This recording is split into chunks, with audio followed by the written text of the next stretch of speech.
Hello everyone, and welcome to this new video tutorial.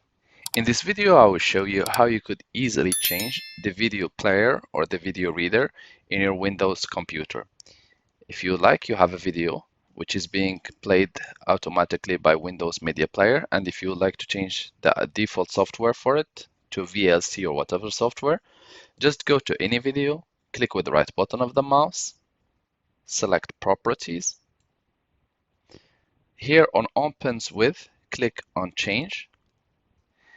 This menu will appear for you, and here you will have all the softwares which can run a video for you or which can read a video for you.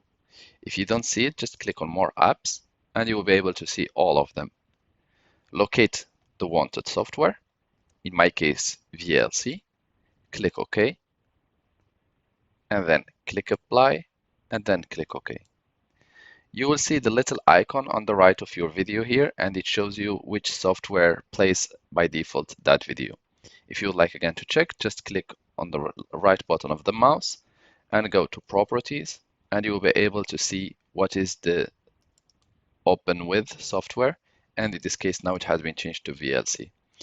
Thank you guys for watching, and talk to you soon in a new video tutorial.